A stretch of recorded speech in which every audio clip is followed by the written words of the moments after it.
Terima kasih. Baik. Bagus pertanyaannya, saya langsung jawab dulu ya supaya tidak terlupakan. Dalil salat tahajud berjamaah boleh atau tidak?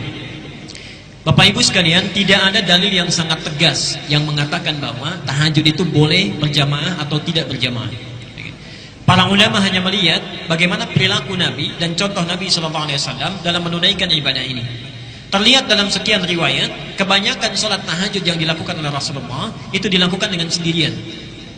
Tapi pernah Nabi melakukan salat berjamaah dan dilakukan dengan Ibnu Abbas.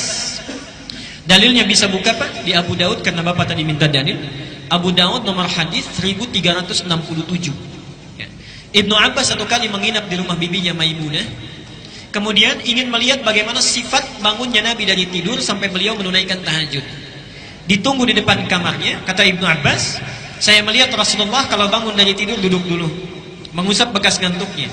Kemudian berdoa, membaca 10 ayat terakhir Ali Imran. Lalu ketika keluar, ditepuklah Ibnu Abbas. Kemudian berwudu diajarkan, sampai kemudian dibimbing, diajak Ibnu Abbas menunaikan salat tahajud.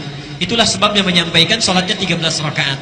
Yang menarik Pak, saat Ibnu Abbas diminta salat di samping Nabi, sudah takbir, pindah ke belakang. Lihat, anak usia 4-5 tahun, pindah ke belakang. Lalu ketika selesai, baru rakaat pertama selesai, Rasulullah berbalik, ditanya oleh Rasulullah, kenapa engkau pindah ke belakang? Kata Ibnu Abbas, perhatikan, saya malu sholat berada di samping orang yang sangat dicintai oleh Allah. Seakan-akan anak kecil ini sangat peka sekali. Ini orang, imam saya, sedang mendekat kepada Tuhan yang sangat dicintainya. Saya nggak mau ganggu, saya mau ke belakang aja. Anak kecil, bayangkan, anak kita ada di mana? Anak kita ada di mana? Baik. Bapak, saya ingin ingatkan ya, termasuk ibu, mohon maaf. Abbas itu, rahmatullah, itu satu di antara paman Nabi. Nabi punya 11 paman. Beliau dari 11 ini 2 masuk Islam. Satu Hamzah, kedua Abbas. Abbas ini seorang pengusaha yang sangat sibuk Pak. Pekerjaannya banyak. Tapi beliau sadar bahwa, mohon maaf, saya ini terlambat untuk mendapatkan Islam. Tidak punya cukup waktu untuk mendekat kepada Allah melalui Quran, apalagi menghimpun hadis Nabi. Kalau saya pernah tidak mendapatkannya, anak saya satu harus bisa. Anak saya satu harus jadi. Apa yang terjadi? Kompak dengan istrinya, anak pertamanya Fudail diminta menemani kebutuhan Rasulullah sampai yang mengambil air wudhu Rasulullah saat akan wafat, saat akan meninggal, itu anaknya Abbas, nomor 1. Anak keduanya itu Abdullah, lahir 3 tahun sebelum hijrah. Subhanallah. Kalau ada taklim Rasulullah, itu dibawa Abdullah, disimpan di situ. Itu cuma main, merangkak, kemudian kadang-kadang bercanda, tertawa sana-sini. Orang tidak banyak mengira. Dalam mainnya, itu seangkatan dengan Ibnu Umar, anaknya Umar bin Khattab. Dalam mainnya, ternyata setelah usia kurang lebih 9-10 tahun, itu sudah menghafal 2000 hadis. 2000 hadis. Termasuk hadis yang barusan saya bacakan. Di semua amalan spesifik Rasulullah, itu rata-rata kalau nggak Ibnu Abbas, Ibnu Umar. 2 anak kecil itu. Karena itu Bapak Ibu sekalian, para ulama hadis biasanya kalau menuliskan hadis itu selalu disebutkan rawinya dulu, sanadnya. Pernah dengar kalimat ini? Radhiyallahu anhu, radhiyallahu anhuma, radhiyallahu anha. Ya? Kalau hu satu laki-laki, ha satu perempuan, hum banyak. Tapi kalau huma itu khusus bagi anak dan orang tuanya, anak dan bapaknya. Contoh, Ibnu Abbas, anaknya Abbas, radhiyallahu anhuma, semoga Allah meridai anak dan bapaknya yang telah memberikan kebaikan itu. Antum bisa bayangkan, Allah memberikan kemuliaan. Kalau kita menyiapkan anak-anak kita sekarang, itu insya Allah orang tuanya dapat bagian pahalanya. 15 abad, jutaan orang itu selalu ketika membaca hadis Ibnu Abbas, satu hadis radhiyallahu anhuma, terus didoakan, panen pahalanya. Subhanallah. Bisa Anda bayangkan 2000 hadis disebut radhiyallahu anhuma, dibaca oleh miliaran orang selama 15 abad. Berapa banyak pahala yang mengalir? Kita ada di mana? Kalau antum sudah sadar pernah kita menyia-nyiakan waktu, kalau bukan orang tuanya yang hafal Quran, anaknya. Kalau bukan kita yang ahli hadis, siapkan dari sekarang. Seperti Hannah dan Imran menyiapkan anaknya untuk menjadi orang yang sangat soleh, lahir Maryam. Itu disiapkan dulu. Dari Maryam lahir Isa. Tidak akan mungkin jadi kalau orang tua itu tidak kompak. Jadi kompak dari sekarang. Itu bagian yang pertama.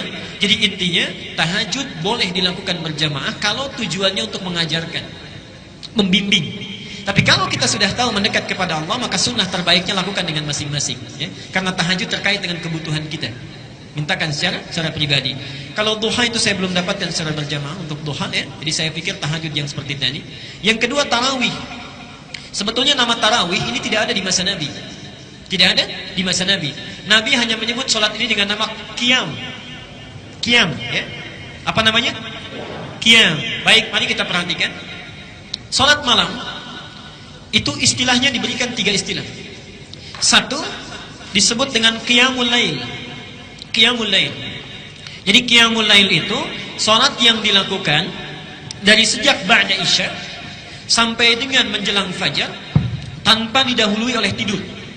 Jadi kalau antum bangun di ba'da isya itu ya, tidak tidur dulu kemudian salat, itu disebut dengan qiyamul lail.